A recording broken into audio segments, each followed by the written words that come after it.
नमस्कार। हर हर महादेव। आप सभी का हमारे चैनल पर हार्दिक स्वागत है।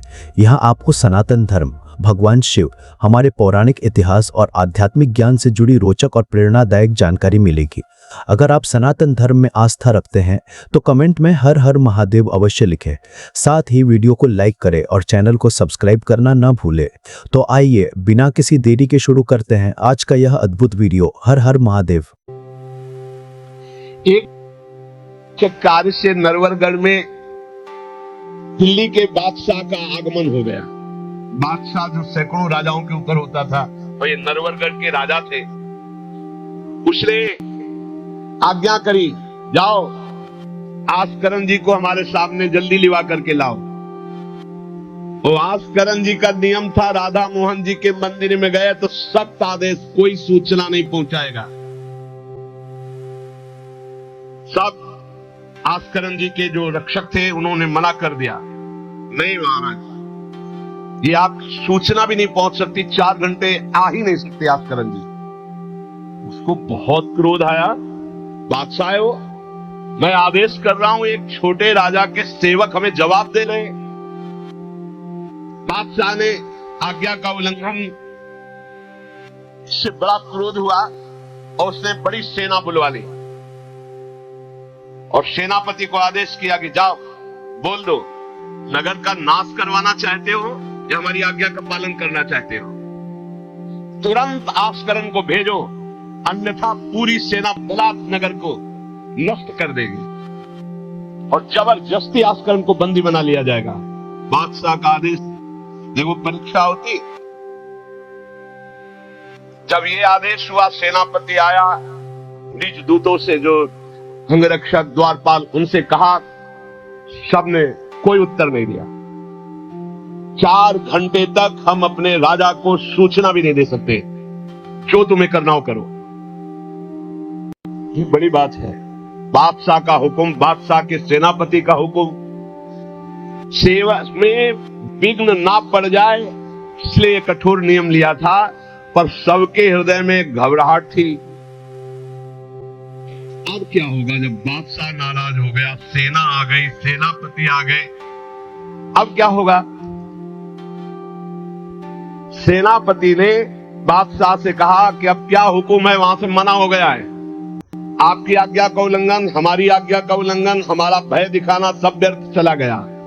कही कहे पठाई, कहो कीजिए लड़ाई, सुनी रुचि उपजाई, चली पृथ्वी पति आयो है, पर्यो सोच भारी, तब बातों विचारी कही, आप एक जाओ गयो अचरज पायो है, सेवा करी सिद्धि साष्टांग होई के भूमि परी, देखी बड़ी बेर पाओ खड्ग लगायो है, कटी गई एड़ी ये पैटेढ़ी हो न भौ करी, करी नित नेम रीति धीरज दिखायो है।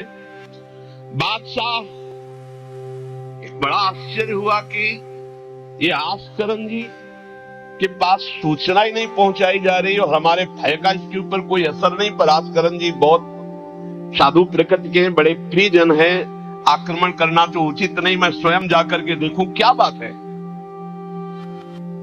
राजा थोड़ा भाव से युक्त हुआ, नहीं तो रजोगुण में फिर ऐसा भाव कहां होता है। पर आस्करन जी की भक्ति का प्रभाव कि उसके देखो चल के आखिरकार है क्या। बादशाह स्वयं आया। राज कर्मचारी अब विचार में पड़ गए कि बादशाह को कैसे रोका जा सकता है। सब जितने उनके अंगरक्षक सबको रोक दिया।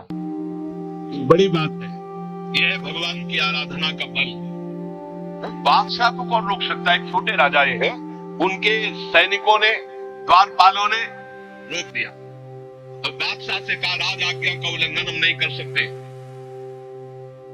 ना हम सूचना दे सकते हैं और ना किसी और को अंदर जाने दे सकते, किसी और को अंदर नहीं जाने दे सकते, तो हम जा सकते हैं? बोले हाँ, आप बादशाह हैं, आप जा सकते हैं, लेकिन आपके साथ कोई नहीं। बादशाह राजी हो गया। देखे आखिरकार अंदर क्या है। वहां जाके देखा तो आस्करन जी की सेवा हो चुकी थी संपूर्ण। वो दंडवत कर रहे थे, कई बार हमने प्रार्थना की है उपासकों से 11 दंडवत, 21 दंडवत, 51 दंडवत, 108 दंडवत, इतनी सामर्थ्य हो, नियम ले लो, रोज करो।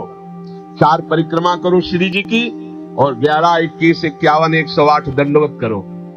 जो की शरीर के साधक है वो पंचांग दंडवत करें। पंचांग किया, खड़े हो गए, हाथ जोड़ा, मंत्र जपा, पंचांग किया, फिर खड़े हो गए। ऐसे ही जो पुरुष शरीर साधक है वो साष्टांग करे। साष्टांग किया, मंत्र जपते हुए, फिर खड़े हो गए, हाथ जोड़ा, फिर मंत्र जप कर प्रणाम किया, फिर साष्टांग, फिर ऐसे। हमें लगता है प्रतियोगी दंडवत करते होंगे क्योंकि ये नियम बहुत पहले से दिया और ये करना ही चाहिए। सच्ची कहते हैं बड़ा सुख मिलता है जो अपने इष्ट के चरणों में साष्टांग लौट कर और उनकी तरफ देखते हुए। बहुत कृपा होती, बहुत कृपा होती। यावत स्वस्थमिदम कलेवरम यावत च दूरे जरा, जब तक ये शरीर स्वस्थ है, बुढ़ापा दूर है, आनंद लूट लो भाई। ये कमाने का समय गंवाने का नहीं है। आस्करण जी अपने ठाकुर की संपूर्ण सेवा करके दंडवत अपनी पूरी कर रहे थे। जैसे 108 दंडवत समय लगेगा। हमने देखा है पूज्य सदगुरुदेव भगवान को अस्वस्थ शरीर में, अस्वस्थ अवस्था होने पर भी, बुखार है पर दंडवती अपनी पूरी करते हैं, नियमावली पूरी करते हैं देखा। क्योंकि जैसे ब्रज की 84 कोष की परिक्रमा में तो श्री जी साथ थी, बहुत थकान, बहुत शरीर कष्ट में, पर आप प्लीज दंडवती जरूर पूरी करते हैं। गुरुदेव भगवान को देखा, महापुरुष नियमनिष्ठ होते हैं, जो नियम ले लिया उसे तोड़ते नहीं। 6 बजे आरती होती है, आप देख लो, 5 मिनट के अंतर की बात नहीं कह सकते, नहीं आपको ठीक समय से आरती मिलेगी। 6 बजे वो टहलने के लिए वही उनका समय होगा। महापुरुषों की पहचान होती है, उनकी एक रस दिनचर्या चलती, उनकी दिनचर्या में फर्क नहीं पड़ेगा, शरीर में भले फर्क पड़ा हो, चाहे बुखार हो, चाहे जुकाम हो, चाहे जो भी पीड़ा हो, दिनचर्या में फर्क नहीं पड़ सकता। ये महापुरुषों की पहचान होती है। आस्करण जी साष्टांग लेट करके दंडवत कर रहे थे। को बादशाह जाएगा तो बादशाह कोई साधारण तो है नहीं, उसकी बाजू बंद, उसके सब झनन भनन आवाज तो होती है, पता भी चलता है कि कोई आ गया। मुड़ करके भी नहीं देखा बादशाह की तरफ, बस बार बार साष्टांग दंडवत, खड़ा खड़ा देखता रहा। 108 दंडवत 2-4 हो तो बड़ी देर हो गई, ना बादशाह से बात, न सलाम, न कोई, बस वो अपनी साष्टांग दंड। ये होना चाहिए। आप श्रृंगार कर रहे हैं तो श्रृंगार में ही दृष्टि होनी चाहिए, दंडवत कर रहे हैं तो किसी की तरफ नहीं, सिर्फ दंडवत के सामने। प्रिया प्रीतम है, हम बार बार दंडवत कर रहे हैं। ये उपासकों की एक एकाग्रता होती है। जरा सोचो, बादशाह पास खड़ा है तो ऐसे लेटे लेटे भी तो देख सकते, बिल्कुल नहीं देखा।